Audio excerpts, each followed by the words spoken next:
मुझे कुछ बढ़ा चढ़ाकर आप लोगों के सामने पेश करने की उन्होंने कोशिश की, लेकिन इस ग्राउंड रियलिटी को हमें समझना चाहिए कि किसी भी मनुष्य का स्टेचर पोस्ट के कारण बड़ा नहीं होता है, बल्कि उस मनुष्य का स्टेचर ये बड़ा होता है अपने डीड्स के कारण बड़ा होता है। परम पूज्य श्री चिन्नादिया स्वामी जी, परम पूज्य श्री रविशंकर जी और आंध्र प्रदेश के राज्यपाल आदरणीय विश्वभूषण हरिचंदन जी और मुख्य ट्रस्टी आदरणीय रामेश्वर राव जी, जिनका एक मेजर कॉन्ट्रीब्यूशन इस प्रोजेक्ट के पीछे रहा है, और इस ट्रस्ट के अध्यक्ष श्री भास्कर राव जी और नीरा अध्यक्ष श्री नरसिम्हा राव जी। जय श्रीमन्नारायण। देवियों सज्जनों, यह मेरे लिए बहुत ही सौभाग्य की बात है।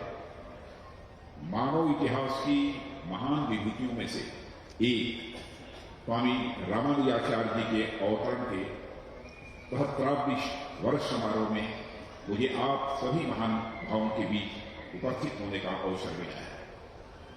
स्वामी रामानुज की यह भव्य और विशाल प्रतिमा, स्टैच्यू ऑफ इक्वलिटी को मैं उनके पुनर्अवतार के रूप में देखता हूं। इस प्रतिमा के माध्यम से भविष्य में युगों युगों तक उनकी शिक्षाओं, उनके आदर्शों और उनके मूल्यों का प्रचार प्रसार होता रहेगा, ऐसा मेरा विश्वास है। इसके लिए मैं इस विशाल आयोजन के संकल्पकर्ता परम पूज्य चिन्नादिया स्वामी जी और इससे जुड़े समस्त लोगों को अपनी तरफ से साधुवाद देता हूं और शीश झुकाकर मैं उन्हें प्रणाम भी करता हूं। देवियों सज्जनों, आज मैं आप लोगों के समक्ष द्वैत और विशिष्टाद्वैत की बात करूं, तत्व, हित और पुरुषार्थ की बात करूं, या चित्त, अचित्त और ईश्वर की बात करूं, तो मेरी दृष्टि से ये सूरज को दीपक दिखाना। आप स्वयं इन विषयों के विद्वान हैं, और स्वामी रामानुजाचार्य जी को अब तक मैंने जितना जाना है, समझा है, उस पर कुछ बातें जरूर मैं आप सबके सामने रखना चाहूंगा। देवियों सज्जनों, हमारे देश की संस्कृति शुरू से ही विविधताओं से भरी रही है, डाइवर्सिटी से भरी रही है। हमारे प्राचीन ग्रंथों में उल्लिखित सुर, असुर, नाग, यक्ष और किन्नर जातियों से लेकर वर्तमान की अनेक जातियों, धर्म, दर्शन और संप्रदाय दुनिया भर में भारत की विशिष्टता का यह कारण रहे हैं। और इतने विविधताओं के बीच कभी सहमति तो कभी असहमति होना यह स्वाभाविक हो जाता है। इस तरह की असहमतियों को दूर करने, या थोड़ी साहित्यिक भाषा में जिसे हम कहें, तो विरुद्धों के बीच सामंजस्य स्थापित करने के लिए समय समय पर हमारे समाज में महान विभूतियां अवतरित होती रही हैं। इन्होंने अपने ज्ञान और दर्शन से न केवल समाज को तात्कालिक रूप से जोड़ने का प्रयास किया है, बल्कि सामाजिक समरसता के भविष्य का भी मार्ग प्रशस्त किया है। स्वामी रामानुजाचार्य जी भी मैं समझता हूं कि इसी तरह की विविधताओं में संतुलन स्थापित करने वाले एक महान सेतु पुरुष थे। आदिशंकर के बाद सनातन धर्म पर जिन महात्मा का सर्वाधिक असर हुआ है, वह हमारे रामानुजाचार्य। आचार्य शंकर, रामानुजाचार्य, माधवाचार्य, ये तीन विभूतियां ऐसी थी जिन्होंने हिंदू आध्यात्मिक जीवन को एक समेकित आधार दिया। हालांकि तीनों एक दूसरे के समर्थक नहीं। हिंदू धर्म से जातीय गैर बराबरी दूर कर समानता का संदेश देने वाले रामानुजाचार्य जी पहले संत थे। उन्होंने जात की जकड़न से धर्म और हिंदू संत परंपरा को मुक्त किया। 1000 साल पहले उन्होंने गैर बराबरी तोड़ते समानता का परचम लहराते हुए वैष्णव संप्रदाय को सभी जातियों के लिए खोल दिया। उन्होंने तथाकथित अछूत तथा पिछड़ी जातियों के लिए भी धर्म, भक्ति और पूजा के दरवाजे खोले। हम आज जात से मुक्त होने की कामना करते हैं, जातियों को तोड़ने और एक समर्थ भारत को बनाने का संकल्प लेते हैं। कल्पना कीजिए, 1000 साल पहले रामानुजाचार्य ने तत्कालीन सामाजिक व्यवस्था की परिधि में रहते हुए भक्ति में समानता का उद्घोष किया था।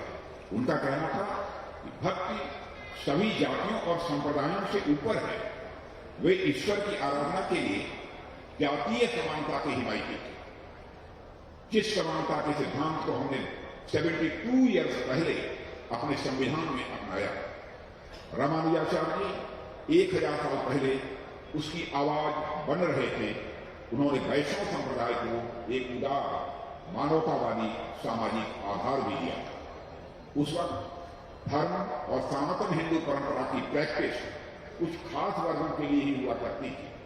रामानुजाचार्य के अथक प्रयासों से ही भक्ति आंदोलन जन जन तक पहुंचा था, खासकर समाज की पिछड़ी जातियों और निचले पायदानों तक। रामानुजाचार्य ने समूचे भक्ति आंदोलन को एक दार्शनिक आधार दिया। उनका मानना था कि वैदिक सूक्त और उपनिषद के मंत्र रटने मात्र से ही ज्ञान प्राप्त नहीं होता है। ज्ञान का स्रोत ईश्वर की भक्ति में है और निष्काम कर्म से ही सच्ची भक्ति की शुरुआत होती है। रामानुजाचार्य से ही भक्ति आंदोलन उत्तर भारत में पहुंचा। उनके खास शिष्य रामानंद जी ने ही उत्तर भारत में भक्ति आंदोलन के वाहक की भूमिका निभाई। रामानंद जी के शिष्यों में सभी जाति और वर्ग के भेदभाव भूल कर आए। तथाकथित पिछड़ी जातियों ने भी अपने संत और भक्त कवि भी पैदा किए। उत्तर भारत में इस वैष्णव परंपरा में जो भक्त कवि हुए, उनमें कबीर, रैदास, सेना, रजब, पीपा जैसे संत पैदा हुए, जो जुलाहा, चरखा, दुनिया, नाई, कुम्हार आदि जातियों से आते थे। समरसता का इससे बड़ा उदाहरण और कोई दूसरा क्या हो सकता है कि उन्होंने अपने गुरु मंत्र को भी सभी के साथ साझा किया, चाहे वह किसी भी जात का।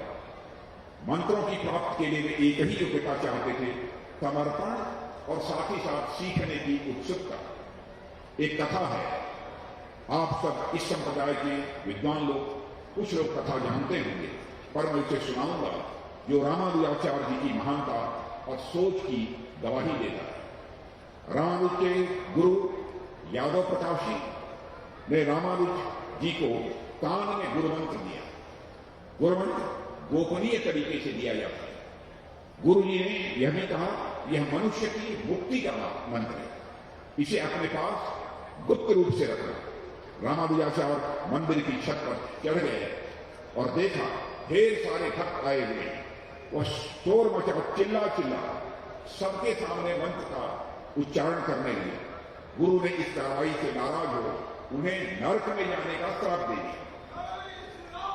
इस पर रामानुजाचार्य ने, गुरुदेव अगर मेरे नरक जाने से हजारों नर नारियों को मुक्ति मिलती है तो मुझे नरक में जाना स्वीकार है, यह बात उन्होंने कही।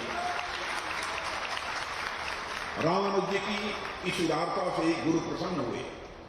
उन्होंने कहा, जाओ आज से विशिष्टाद्वैत मत तुम्हारे नाम से रामानुज दर्शन के नाम से जाना जाए। ऐसे थे रामानुजाचार्य। जीवन से मुक्त का मंत्र लेकर मेरे पास ही क्यों रहे, उसे जन जन तक जाना चाहिए।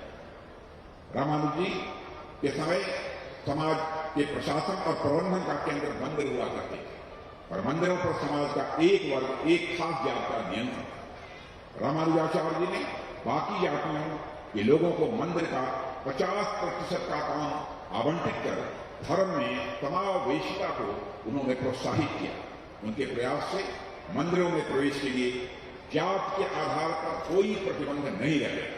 उन्होंने तय किया कि मंदिरों के रख रखाव में सभी जातियों की भूमिका, जो प्रेरणा स्रोत भी थे। उन दिनों मंदिर ही ज्ञान, रोजगार और संस्कृति के केंद्र हुआ करते थे। वहीं तक के विश्वविद्यालय थे, व्यापार और मेलजोल के केंद्र थे। उनका मानना था कि भोजन भले ही अलग अलग हो पर भजन साथ साथ होना चाहिए। बाद में उन्होंने इस अवरोध को भी तोड़ दिया और उनकी शिक्षा थी ईश्वर की भक्ति में किसी पुरोहित वर्ग की कोई जरूरत नहीं है। देवियों सज्जनों, रामानुज ये सगुण ईश्वर के उपासक थे। उन्होंने अपने विचारों के जरिए से प्राचीन भागवत वैष्णव धर्म की परंपरा को आगे बढ़ाया और उसे दार्शनिक आधार भी उन्होंने प्रदान किया। रामानुजाचार्य जी अस्पृश्यों के साथ भेदभाव करने के खिलाफ थे। उनका कहना था विश्व चैतन्य ने कभी किसी के साथ कोई भेदभाव नहीं किया। इन्होंने जन्म या जात के बजाय व्यक्ति के आध्यात्मिक ज्ञान के आधार पर सम्मान की बात की और वेदों के गूढ़ और सर्वोत्कृष्ट ज्ञान को मंदिरों से बाहर निकालकर आम जन तक पहुंचाने का काम रामानुजाचार्य जी ने किया। रामानुज जी के दर्शन में तीसरा तत्व प्रकृति है, जो जड़ अथवा चेतन, ये ज्ञान रहित तथा विकारी द्रव्य है, प्रकृति रूपी बीज से तथा जीवात्माओं से ये पूर्व संचित कर्मों से ईश्वर संसार की रचना करता। रामानुज जी ने भक्ति को मोक्ष प्राप्ति का सर्वोत्तम साधन बताया, जो सदैव सभी के लिए सुलभ। इनके अनुसार मोक्ष की अवस्था में आत्मा का परमात्मा यानी ब्रह्म में विलय नहीं होता, अपितु वह ब्रह्म के सदृश हो जाता है, यानी ब्रह्म प्रकार हो जाता है। 12 वर्ष की आयु में रामानुजाचार्य जी को वेदांत का ज्ञान इतना बढ़ गया कि कभी कभी इनके तर्कों का उत्तर देना गुरु यादव प्रकाश जी के लिए कठिन हो जाता। इनकी विद्या की इच्छा धीरे धीरे बढ़ने लगी और वैष्णव आचार्य यमुनाचार्य जी इन्हीं तीनों गुप्त रूप से आकर इन्हें देख गए और इनकी प्रतिभा से बेहद प्रसन्न हुए। उन्हें अपना शिष्य बनाया।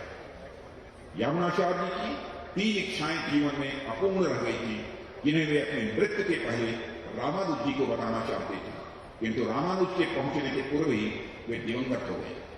उनकी 3 अंगुलियां मुड़ी रह गई थी। लोगों ने इसका कारण वे 3 प्रतिज्ञाएं बताई जो इस प्रकार थी। पहला, ब्रह्मसूत्र का भाष्य लिखना। दूसरा, दिल्ली के तत्कालीन सुल्तान के आमंत्रित श्री राम मूर्ति का उद्धार करना। तथा तीसरा, दिग्विजय पूर्वक विशिष्टाद्वैत मत का प्रचार करना।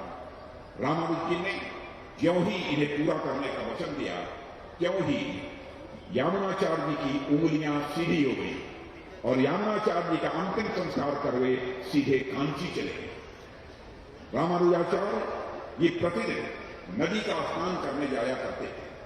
जब ये स्नान करने जाते थे तो एक ब्राह्मण बसात के कंधे का सहारा लेकर जाते थे और लौटते समय एक शूद्र के कंधों का सहारा लेकर लौटते थे। वृद्धावस्था के कारण उन्हें किसी के सहारे की आवश्यकता है, यह बात तो सभी समझते थे, किंतु आते समय ब्राह्मण का और लौटते समय शूद्र का सहारा सबकी समझ से परे। लोग आपस में चर्चा करते थे कि वृद्धावस्था में रामानुजाचार्य जी की बुद्धि को क्या हो गया है। नदी स्नान कर शुद्ध हो जाने के बाद अपवित्र शूद्र को छूने से स्नान का महत्व ही भला क्या रह जाता है। शुद्ध का सहारा लेकर आए और स्नान के बाद ब्राह्मण का सहारा लेकर जाएं तो भी बात समझ में आती है। साथियों, एक दिन एक पंडित से रहा नहीं गया। उसने रामानुजाचार्य से पूछ भी लिया, प्रभु आप स्नान करने आते हैं तो ब्राह्मण का सहारा लेते हैं, किंतु स्नान कर लौटते हैं तो शूद्र आपको सहारा देता है, क्या यह नीति के विपरीत नहीं है? यह सुनकर आचार्य रामानुजाचार्य जी बोले, मैं तो शरीर और मन दोनों का स्नान करता हूं, केवल शरीर का स्नान नहीं करता हूं, शरीर और मन दोनों का स्नान करता हूं। ब्राह्मण का सहारा लेकर आता हूं और शरीर का स्नान करता हूं, किंतु तब मन का स्नान नहीं होता, क्योंकि उच्चता का भाव पानी से नहीं मिटता है, वह तो स्नान कर शूद्र का सहारा लेने पर ही मिटता है। यह बात रामानुजाचार्य जी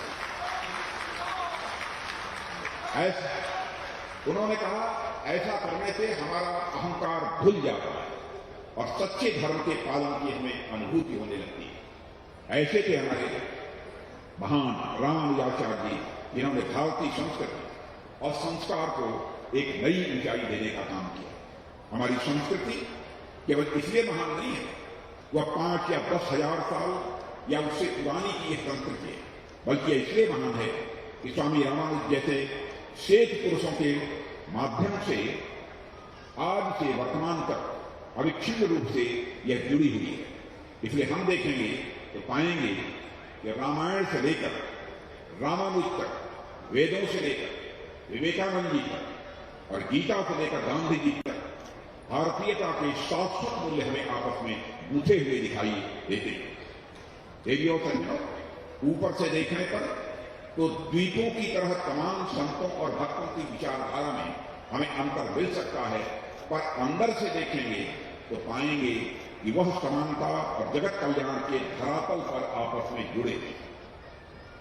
भारत के वैचारिक और दार्शनिक इतिहास को उठाकर देखिए, चाहे आज शंकराचार्य जी या रामानुजाचार्य जी अद्वैत हो या विशिष्टाद्वैत हो या द्वैत हो, इस फुल स्पेक्ट्रम आइडियोलॉजिकल डाइवर्सिटी में एक मौलिक एकरूपता है, और यह एकरूपता है ह्यूमन इक्वलिटी की, और यह एकरूपता है ह्यूमन डिग्निटी। बाबा साहब भीमराव अम्बेडकर द्वारा लिखे गए हमारे संविधान को मैं इसे भारतीय वैचारिक परंपरा की एक कड़ी मानता हूं, और भारत में ही नहीं बल्कि सारे विश्व में प्रचलित ह्यूमनिस्ट आइडियोलॉजी उसी विरासत का ही एक हिस्सा है। Lincoln, Martin Luther king junior, Mandela आदि में भी मैं ह्यूमन डिग्निटी और इक्वलिटी के प्रति वही कमिटमेंट मैं देखता हूं। आत्मा मोक्षार्थम जगत हिताय कहकर हमारी संस्कृति मानवता के प्रति कल्याण भाव का ही संदेश देती है, और जगत हित के बारे में वही सोच सकता है जिसमें उसमें एकत्व और एक तत्व यानी ईश्वर का भाव देखता हो। गीता में श्री कृष्ण स्पष्ट कहते हैं, वासुदेव सर्वमिति स्वमहात्मा सुदुर्लभ, यानी ईश्वर सर्वत्र है, ईश्वर सर्वत्र है। ऐसा मानने वाले महात्मा इस दुनिया में अत्यंत दुर्लभ है। स्वामी रामानुजाचार्य जी ने उन्हीं दुर्लभ महापुरुषों में से वह एक हैं जिन्होंने सर्वत्र ईश्वर के दर्शन करते हुए अपने जीवन मूल्यों और आदर्शों से समाज में समरसता का प्रसार किया। वह जब थिरुकुलथार कहकर समाज के सभी वर्गों के लिए दिव्य जन्म की अवधारणा को सामने लाते हैं तो उसका अर्थ समस्त प्राणियों में ईश्वर का दर्शन ही होता है। उनके विशिष्टाद्वैत में अद्वैत इसलिए विशिष्ट नहीं है वह ब्रह्म है, बल्कि इसलिए वह ब्रह्म होकर भी समस्त प्राणियों में समान रूप से वह व्याप्त है। और जैसा कि मैंने अभी कहा कि हमारी ज्ञान परंपरा आदि से वर्तमान तक अपने विभिन्न रूपों में होने के बावजूद आंतरिक रूप से अविच्छिन्न है। स्वामी रामानुज जी भी इसका एक महत्वपूर्ण उदाहरण है। देवियों और सज्जनों, हमारे वेदांतों में जिसे तत्वमसि अथवा ईशावास्य विदं शरणं कहा गया है, थिरुकुलथार में उसी का विस्तार देखने को मिलता है। यही आगे चलकर कबीरदास के यहाँ एक नूर पे सब जग उपजा होता है। तुलसीदास के यहाँ सियाराम में सब जग जानी होता है, और यही नरसी मेहता के वैष्णव जन और स्वामी विवेकानंद के यहाँ दरिद्र नारायण से होता हुआ श्री चिन्ना जियर स्वामी के यहाँ पहुंचता है, जब आप कहते हैं serve serve all the living beings, serve all the living beings at service to God. इसलिए रामानुजाचार्य आज भी प्रासंगिक है। आज भी समाज में जो क्षमता है उनमें उनकी शिक्षाएं बहुत ही उपयोगी हैं। आज की सत्ता और समाज के सामने जो चुनौतियां हैं उनका समाधान हमें रामानुजाचार्य की शिक्षाओं में ही दिखाई देता है। दुनिया की दूसरी सबसे बड़ी बैठी हुई एक मूर्ति हमें रामानुज जी की शिक्षाओं और उपदेशों की ओर चलने के लिए प्रेरणा देगी, ऐसा मेरा विश्वास है। एक महान संदेश के भांति भांति रूपों में हमेशा हमेशा के लिए विद्यमान होना इसकी शाश्वतता को दिखाता है, जो ब्रह्म की ही हर कालखंड, हर समाज, हर परिस्थिति में समान रूप से प्रासंगिक होता है।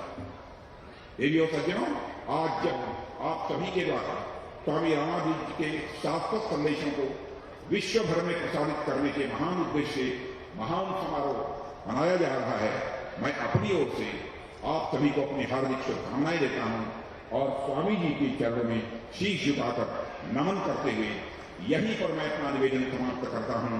रामानुजस्य चरणौ शरणं प्रपद्ये। आप सभी को बहुत बहुत धन्यवाद।